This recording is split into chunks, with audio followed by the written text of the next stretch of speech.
नमस्कार, मैं Yogesh Kumar Tiwari, tri city express bureau chief Bemetara. आज हम आए हैं यहाँ गोदावरी आनंद वन में। यहाँ पर आज़ादी के पहले से और भारत देश के विभिन्न जगहों से, अलग अलग राज्यों से वृद्ध, बुजुर्ग, महिलाएं, पुरुष इस आनंद वन में यहाँ पर रहने के लिए आए हुए हैं। जानना चाहेंगे कि उनको यहाँ पर किस प्रकार की सुविधा दी जाती है।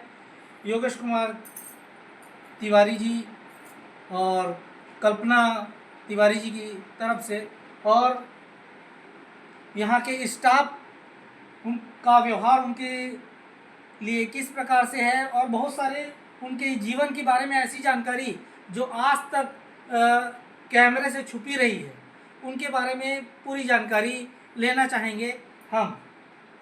जी, आप अपना नाम और परिचय बताइए। मेरा नाम अमिता बेबस्ता। जी, आप कौन से राज्य से हैं? उड़ीसा से। उड़ीसा से। यहाँ गोदावरी, माँ गोदावरी आनंद वन में कब से हैं आप? मेरा 4 महीने से। किस प्रकार की सुविधाएं यहाँ मिल रही हैं आपको? सुविधा बहुत अच्छी है। हाँ, सब चीज़ की सुविधा है। सुविधाएं मतलब सुबह 7 बजे चाय मिलती है जी, और 9 बजे नाश्ता, जी, और फिर लंच लंच हो गया। ये सब आपको निःशुल्क मिलता है? रोटी, कपड़ा, मकान, यहाँ तक कि जो चीज़ की सुविधा है, मेडिकल वगैरह, सब निःशुल्क मिलता है? कोई एक पैसा। अच्छा, आप योगेश भैया और कल्पना जी के बारे में क्या बताना चाहेंगे कि उनका जो सपना था, ये जो सपना उन्होंने देखा, इस तरीके से जो वृद्ध कहीं पर असहाय है, परिवार की तरफ से उनको कोई दिक्कत है या उनको देख रेख करने वाला कोई नहीं है, तो उन्होंने ये सपने को देखा और अपने माता पिता के आशीर्वाद से या कहें उनकी प्रेरणा से उन्होंने ये आश्रम का निर्माण करवाया। तो जो आप लोगों की सेवा के माध्यम से वो सोचते हैं कि हमने अपने माता पिता की सेवा की, तो यह कहाँ तक आपकी नज़रिए में पूर्ण है? मेरे नज़रिए में तो बहुत अच्छा, बहुत, मैंने उनको तो बहुत बहुत धन्यवाद करने के लिए भी ये नहीं है। अच्छा, इसमें अच्छा। और आपकी हॉबी क्या क्या है? मेरा किचन क्या क्या बनाना आता है आपको? मैं किचन कर रही थी, सर्विस कर रही थी। अच्छा अच्छा, हर कहाँ? चीज़, और आल के उड़ीसा में। अच्छा उधर मारवाड़ी खाना। अच्छा अच्छा, चलिए ठीक है, आगे हम आएंगे, जिया जी से जानकारी लेंगे। भैया, आपका संक्षिप्त परिचय बताइए। नमस्ते, मैं हूँ गोवा से। मेरा नाम है चंद्रा सागांवकर। हाँ, तो मैं एक्चुअली था पहला बाहर गांव में था। गोवा से आप यहाँ आए हैं? हाँ, गोवा से यहाँ आया। मेरी परिस्थिति, आपकी हॉबी क्या क्या है? मेरी हॉबी है, मैं एक्चुअली है ऐसे मैकेनिक, तो मैकेनिकल कुछ भी कर सकता हूँ, और प्लस मैं कुकिंग भी करता हूँ। मुझे खाना बनाना भी पसंद है। यहाँ आपको गोदावरी, माँ गोदावरी आनंद वन में कितना समय हो गया? अभी 9 महीना होता है मुझे। और यहाँ कैसा लग रहा है? आपकी व्यवस्था किस प्रकार की है? बहुत अच्छा है। मैं जब स्टार्टिंग से आया तो मैं सोचा बहुत एक सही ठिकान, सही जगह पे आया हूँ।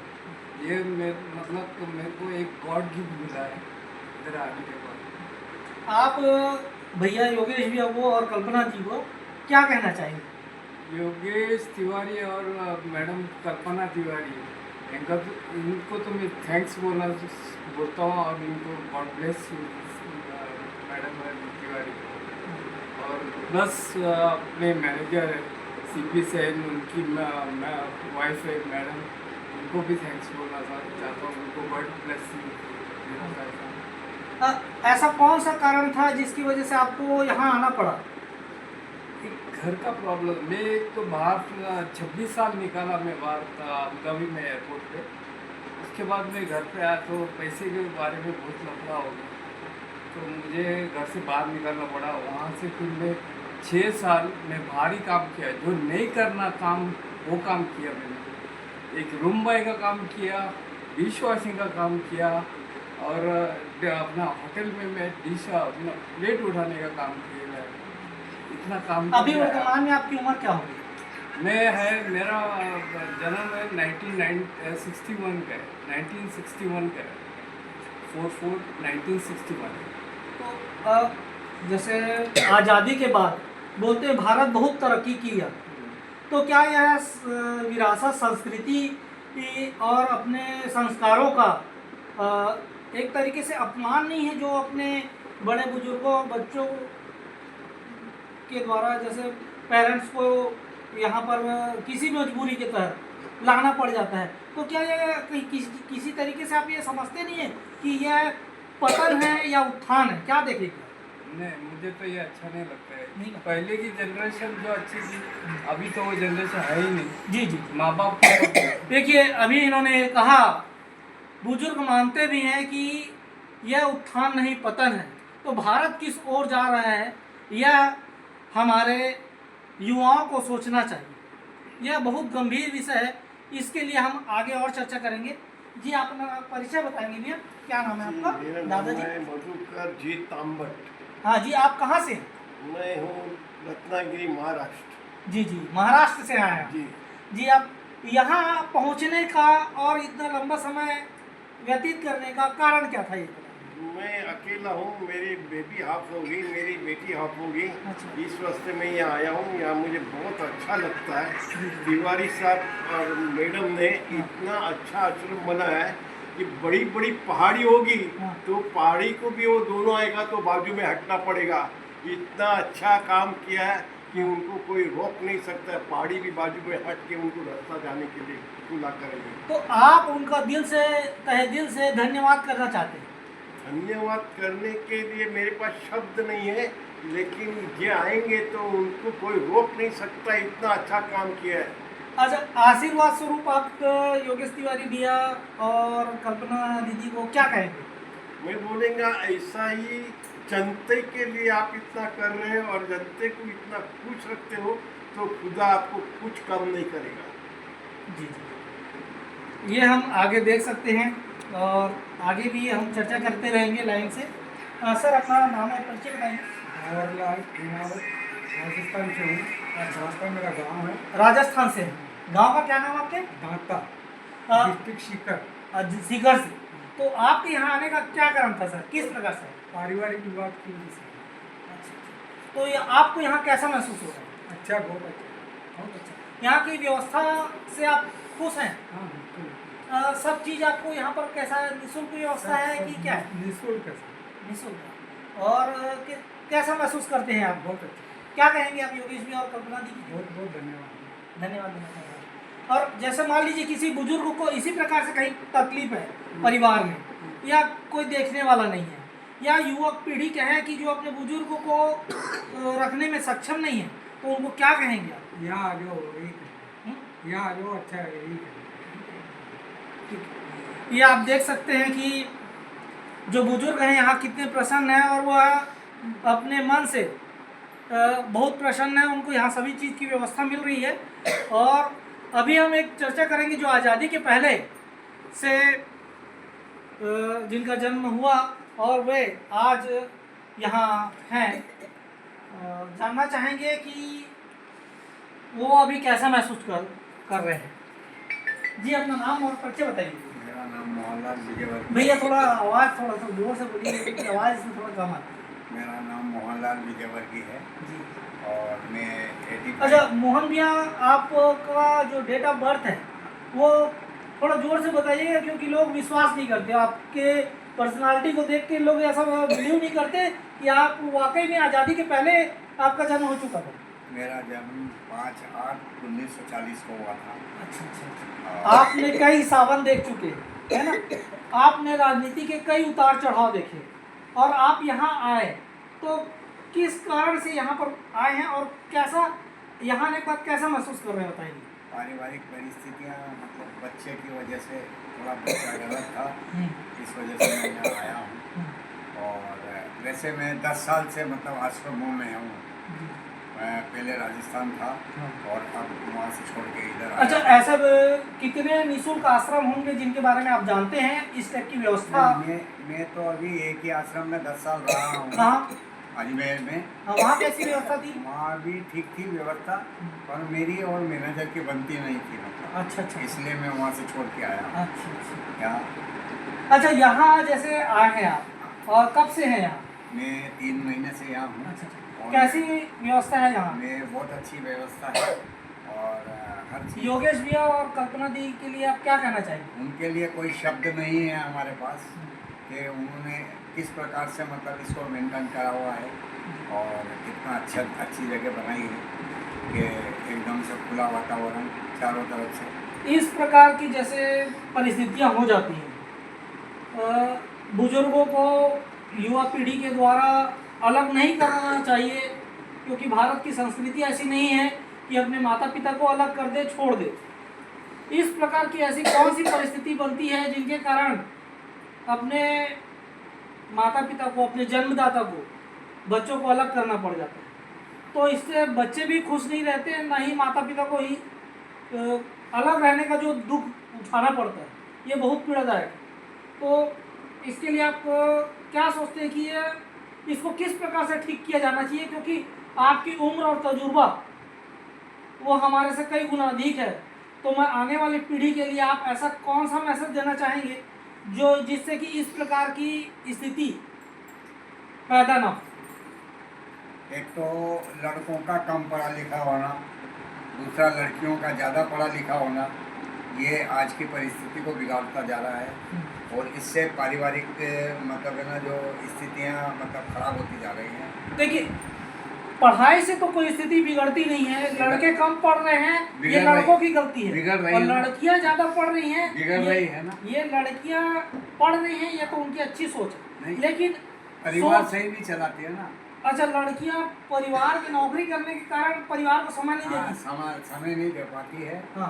दूसरा क्या है, उनका नेचर मतलब है ना ससुराल में आने के बाद बदल जाता है, अच्छा, अपने सास ससुर को माता पिता के नजरिए से नहीं नजरिए देखती, से नहीं देखती है। तो इसमें कैसे सुधार हो सकता है? इसमें तो अब इस मतलब इस टाइम में तो कोई भी सुधार नहीं हो सकता। क्यों? क्या आज के भविष्य को देखते हुए मतलब है ना जो पत्नियां अपने पति को ही मार रही है। अच्छा अच्छा अच्छा, आपका कहना है कि अभी समाचार में और बाकी समय देख रहे हैं ये जो उन्होंने ये चला जो देख है रहे हैं कि पत्नियां तो खुद ही पति आदमी- को मार रही हैं, तो आदमी- कैसे सास ससुर को लड़का रखेगी? शादी करने से ही डरेगा। अरे दादा रे, लड़का ही शादी करने से डर रहा है। देखिए, ये एक बहुत बड़ी खबर है कि लड़के आज खुद शादी करने से डर रहे हैं। ये हमारे बुजुर्गों का कहना है और हम यही चाह रहे हैं, ये दिखाना चाहते हैं कि जो अनुभव है इनका वह यह बताता है कि किस तरीके से आने वाली पीढ़ी सुधार कर सके। तो आप ये 2-3 शब्दों मतलब 2-3 लाइनों में बता सकते हैं कि इसमें सुधार कैसे हो? इसमें- भारत सरकार को हाँ, या युवाओं को, लड़के और लड़कियों को इसमें क्या करना चाहिए? भारत सरकार क्या करेगी इसमें मतलब? देखिए, कुछ क्या है, नहीं। पढ़ाई की स्थिति में बेटी बचाओ बेटी पढ़ाओ बहुत चल रहा वो है, तो ठीक है मतलब, और युवाओं में लड़कों को नौकरी नहीं मिल मगर रही है, आजकल- लड़कियों को मिल रही है, तो बहुत सारा कारण बनता है। आप कुछ बताइए। सरकार को बेटी बचाओ के बजाय बेटे बचाओ मतलब है ना जो योजना चालू करना चाहिए। अच्छा अच्छा, देखिए ये सबसे बड़ी खबर है कि बेटे बचाओ भी होना चाहिए। अच्छा, आप और कुछ बताना चाहेंगे ऐसा अविस्मरणीय कि जैसे 1940 में आपका जन्म हुआ था और आज तक आपने शासन सरकार देखी है, तो अभी का शासन सुशासन अच्छा है कि पहले का? अभी का मतलब तरक्की मतलब शुदा शासन चल रहा है, क्योंकि पहले के लोगों ने मतलब जितने भी मतलब प्रधानमंत्री या देश को चलाया है वो एक परिवार ने मतलब है ना जो देश को बर्बाद किया है, इसके अलावा और कुछ भी नहीं किया है। मतलब अभी जो है वो मतलब निस्वार्थ सेवा में मतलब है ना जो अभी प्रधानमंत्री जो है वो हमारे प्रधानमंत्री निस्वार्थ सेवा में काम कर रहे हैं। और आज की परिस्थिति में मतलब हमारी विदेश नीति भी बहुत जोरदार है, ताकि सारे देश मतलब है ना जो तो क्या इसके अलावा हिंदुस्तान भी की तरफ अट्रैक्शन में है, मतलब जी, जी, हिंदुस्तान की तरफ सारे देश जितने भी हैं वो अट्रैक्शन में हैं। जी। इसके अलावा आप जैसे युवाओं के बारे में बोल रहे थे, पढ़ाई को लेकर बोल रहे थे, तो रोजगार जो है जिसके कारण जैसे कि बच्चों को पलायन करना पड़ जाता है, जिसकी वजह से ही परिवार में बुजुर्गों नहीं तो को वो स्थान छोड़ना पड़ वो जाता है। अपने परिवार को साथ भी तो रख सकते हैं ना। हाँ जी जी जी, उसके बारे में वो मतलब जहाँ जा रहे हैं नौकरी कर रहे हैं तो कई कई बच्चे तो मतलब है ना अपने माँ बाप की जमीन जायदाद बिकवाने के बाद उनको वहाँ ले जाने के बाद मतलब है ना घर से बाहर निकाल देते हैं। देखिए देखिए समाज कहाँ से कहाँ तक पतन हो रहा है, इसको यहीं पर से आप समझ सकते हैं। बहुत चिंतनीय और गंभीर विषय है, और यह दुख और तकलीफ और यह पीड़ा हमको समझना चाहिए, समझना होगा। और आगे हम और चर्चा करेंगे। हमारे सामने एक माता जी हैं, और वो क्या बताना चाहेंगी हम सुनना चाहेंगे। जी, अपना नाम और परिचय बताइए। वीणा देवी शर्मा। वीणा देवी शर्मा। वीणा देवी शर्मा। जी जी, कहाँ से, स्थान कहाँ है आपका? उदयपुर से। जी, उदयपुर राजस्थान। उदयपुर। अच्छा, आपका शौक क्या क्या है, आपकी हॉबी क्या है, आपका शौक क्या है, क्या पसंद है आपको? पेंटिंग, नृत्य, गायन, तो भाई डांसिंग, क्या? गाने भी गाते थे, हम तो पढ़ते भी थे। अच्छा, गाना गाते थे। तो एक थोड़ा सा कुछ हो जाए जो बाकी बच्चों और बुजुर्गों के लिए प्रेरणादायक हो, जो यहाँ के लोगों को भी बहुत अच्छा मेरे लगे। को तो वही भजन आता है। जी जी जी, बिल्कुल 2 लाइन जरूर सुनाइए। हनुमान जी बोलूं, राम जी का बोलूं? हाँ, जो आपकी इच्छा। हनुमान को मनाया, सिंदूर चढ़ा चढ़ा के कृष्ण ने मनाया, विष्णु ने मनाया, अरे नारद ने मनाया, बेजा बजा बजा के हनुमान को मनाया, सिंदूर चढ़ा चढ़ा के। जी बस। अच्छा, आप यहाँ कब से हैं? 1 साल से 3 महीने हो गए। कैसा अनुभव है आपका, यहाँ कैसा लगता है आपको? अच्छा लगता है। अच्छा लगता है। और यहाँ जैसे आप आए हैं और बहुत से लोग आए हैं यहाँ पर रहने के लिए, जैसे रह रहे हैं साथ में। हमने तो यहाँ उद्घाटन के लिए भेजा उदयपुर से। अच्छा अच्छा, उद्घाटन के समय से आए हैं। हम अच्छा यहाँ अच्छा से अच्छा, उद्घाटन के ठीक ठीक। 28 लोग आए हम। अच्छा, 28 अभी अभी यहाँ कितने लोग हैं अम्मा जी? उदयपुर के तो लोग चले गए हैं। अच्छा अच्छा मैं अकेली हूँ। अच्छा, अभी यहाँ कितने लोग रह रहे हैं? पता नहीं। अच्छा अच्छा, मैं तो मेरी ध्यान रखती हूँ, मैं तो आदमी को ध्यान क्यों रखती हूँ। जी जी जी, बिल्कुल ठीक। और क्या व्यवस्था कैसी लगती है?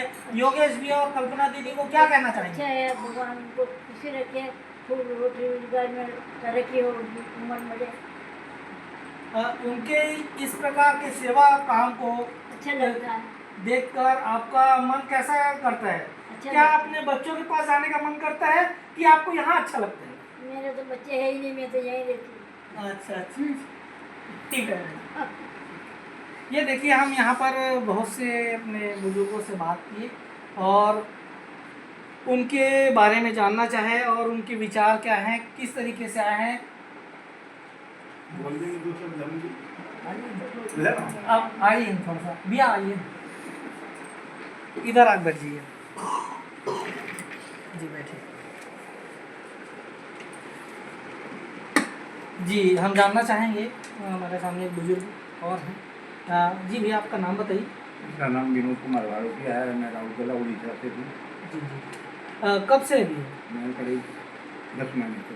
अच्छा, यहाँ की व्यवस्था किस प्रकार की, कैसा लगता है आपको? यहाँ की सारी व्यवस्थाएं बहुत बढ़िया है, इससे बढ़िया नहीं हो सकती है। और आपको ऐसा पता है कि और यहाँ पर मतलब जो आश्रम चलते होंगे निःशुल्क बुजुर्गों के लिए, ये आपकी जानकारी में है कि और यहाँ पर है कहीं पर जो निःशुल्क यहाँ ऐसा है। चलता है? कहाँ? रायपुर में है, ये सुंदर नगर में है, अच्छा। और एक बढ़ते कदम भी है, हाँ। और 3-4 एकड़ के हैं, तो संजीवनी भी एक है। अच्छा अच्छा, तो उन सब से की तुलना में क्या पाते हैं? बेटर से बेटर। अच्छा अच्छा, और योगेश तिवारी भी और उनसे तो कल्पना दीदी हमारा को क्या बोलना सामाजिक, चाहेंगे? उनसे तो हमारा सामाजिक और पारिवारिक रिलेशन बन चुका है। जी जी, उनके बारे में बोलना मैंने, उनके लिए शब्द नहीं है हमारे पास। उनकी इतनी अच्छी व्यवस्था है और इनका इतना अच्छा मान सम्मान हम लोगों का करते हैं, सुबह शाम दोनों टाइम मिलने आते हैं, उससे ज़्यादा और क्या करेंगे। हमें उनकी तरफ से कोई तकलीफ नहीं है, हाँ। बढ़िया से बेटर से बेटर व्यवस्था। अच्छा, आपकी एजुकेशन क्या है और मेरी एजुकेशन ग्रेजुएशन, क्या करते थे आप? मेरा तो बिजनेस है, अच्छा, आज भी है, लड़का दिखता है। किस वजह से, किस पारिवारिक कारणों के कारण आपको यहाँ आना पड़ गया? एक लड़का है, एक बहू है। अच्छा अच्छा, बहू के कारण मैंने घर छोड़ा।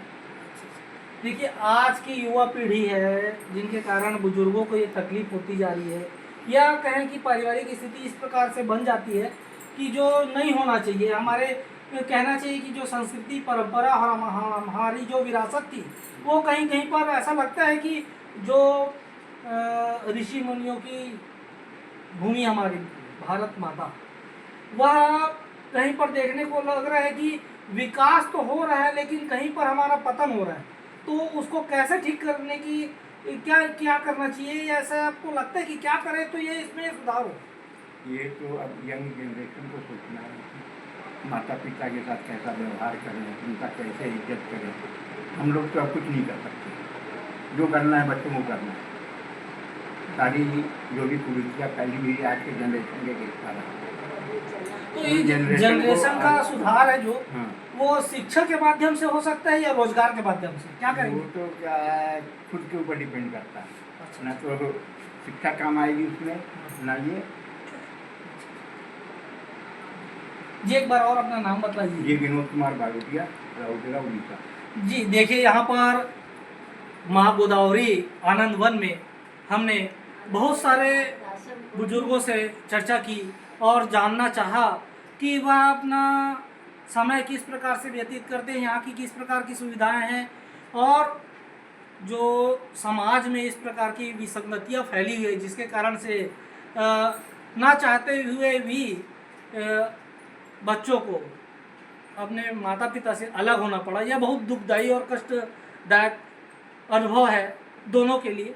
तो अब हम यहाँ से जानना चाहेंगे, यहाँ के जो मैनेजर हैं सेल जी, अपना नाम और परिचय के साथ में बताइए भैया कि यहाँ की व्यवस्था और योगेश तिवारी जी और कल्पना जी जिस तरीके से मेंटेन करते हैं उनके रख रखाव और यहाँ की व्यवस्था को लेकर क्या कहना चाहेंगे? सर मैं डॉक्टर सीपी सेन हूँ और मैं गोदावरी आनंद वन में एडमिन हूँ जी। ये हीरा ग्रुप और योगेश तिवारी सर और कल्पना तिवारी मैडम का एक अद्भुत एक उपक्रम है। यहाँ पे जो भी बुजुर्ग रहते हैं उनको हम सारी सुविधाएं निःशुल्क प्रदान करते हैं। जहाँ पे सुबह से लेकर के 7 बजे लेमन टी प्रोवाइड की जाती है, 9 बजे चाय नाश्ता दिया जाता है, 1 बजे लंच प्रोवाइड किया जाता है, 3:30 बजे फिर से चाय नाश्ता प्रोवाइड किया जाता है और रात के 7:30 बजे हम उनको डिनर प्रोवाइड करते हैं। सभी प्रकार की सुविधाएं जैसे कपड़े, स्वास्थ्य, सभी सुविधाएं फ्री है। इसके अलावा हम उनको 200 रुपये हर महीने पॉकेट मनी भी प्रोवाइड करते हैं। आपके साथ और कौन कौन है स्टाफ में जो बुजुर्गों की सेवा में लगे हुए हैं? सर मैं हूँ, मेरी पत्नी है और इसके अलावा 30 से अधिक स्टाफ इनकी सेवाओं में लगे हुए रहते हैं यहाँ पे। और सुविधाओं के तौर पे हम क्या एक बात यह जानना चाहेंगे कि यहाँ जैसे कोई तीज त्यौहार होता है ना, होली, दिवाली, रक्षाबंधन या इस तरीके का जो भारतवर्ष का हमारा धार्मिक पर्व होता है, तो क्या ये जो बुजुर्ग यहाँ हैं उनके परिवार के लोग यहाँ मिलने आते हैं उस समय, या ऐसा आप लोगों का कोई कार्यक्रम होता है जिसमें इन सबको आप एक साथ रख कर कुछ इवेंट्स कराते हो? सर हमारे आश्रम में 15 से अधिक राज्यों के लोग रहते हैं। इसके कारण क्या है, लगभग सारे के सारे फेस्टिवल हम लोग सब साथ में मिलकर मनाते हैं। और रहा सवाल परिवार के लोगों को मिलने का, तो जिनके फैमिली मेम्बर्स हैं और जो क्या कहते हैं अपने एज पर जो सुविधा है वो आके से मिलते हैं। इसके अलावा वो मिलने आते हैं और यह भी उनसे मिलने जाते हैं।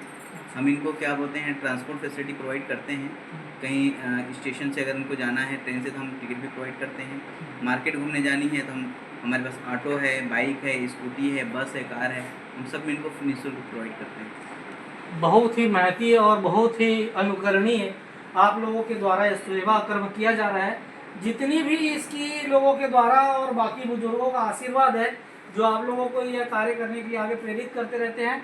और मैं यह जानना चाहूँगा, जैसे अभी सीनियर सिटीजन्स का है, 60 साल से अधिक की उम्र वालों को जो शासन की योजनाओं का लाभ मिलता है, क्या आपके यहाँ उन बुजुर्गों को जो यहाँ रह रहे हैं उनको इस प्रकार का कहीं से कुछ लाभ मिलता है? सर अभी तो हम स्वयं हीरा ग्रुप और गोदावरी सेवा ट्रस्ट के थ्रू 200 रुपये हर महीने दिया जाता है। और जो इनका वृद्धा पेंशन के लिए हमने प्रोसेस किया हुआ है और जो कुछ लोगों के आयुष्मान कार्ड नहीं बने हुए हैं उसको भी बनाने की प्रक्रिया चल रही है, जिनसे ताकि इनको फैसिलिटी मिल सके। बाकी जो हेल्थ फैसिलिटीज़ हैं सब तो हम मुफ्त प्रोवाइड करती ही है आश्रम जो है। और कोई ऐसी बात जो आप लोग बताना चाहेंगे, कोई जो हम अपने चैनल के माध्यम से बाकी लोगों तक पहुंचाएं कि ये जो आश्रम है, जो यहाँ पर वृद्धों की और बुजुर्गों की जिस प्रकार से सेवा की जा रही है, यह दूसरे जगह से बहुत ज़्यादा भिन्न है। और जिनको इस प्रकार से कहीं कोई तकलीफ है तो उनको यहाँ पर आना चाहिए या नहीं आना चाहिए, आप लोग बताएंगे। आइए सर। अगर आना चाहिए तो अपने हाथ उठा के बताइए बिल्कुल कि अगर कोई घर में बुजुर्ग परिवार, अगर या कोई बुजुर्ग जिनकी सेवा नहीं हो रही है, तो अगर वो यहाँ आने के इच्छुक है तो अपने हाथ उठा के बताइए कि उनको बिल्कुल आना चाहिए नहीं आना चाहिए। बिल्कुल आप हाथ उठा के बताइए कि बिल्कुल, हाँ दिखाइए एक बार कि जो हाथ उठा के बता रहे हैं कि वो ये बता रहे हैं कि अगर मान लीजिए किसी को घर में कोई तकलीफ है तो उनको बिल्कुल यहाँ सेवाओं का लाभ मिलेगा और उनको यहाँ आना चाहिए। और वे तहे दिल से अपने हृदय से योगेश जी और कल्पना जी का धन्यवाद करते हैं। और किसी के ऊपर ऐसे चतुर्थ पड़ाव में जीवन के इस प्रकार की बात नहीं होना चाहिए कि परिवार से अलग रहने का दुख हो, लेकिन अगर किसी कारण से हो जाता है तो उसके लिए यह आश्रम माँ गोदावरी आनंद वन एक अनुकरणीय प्रयास है।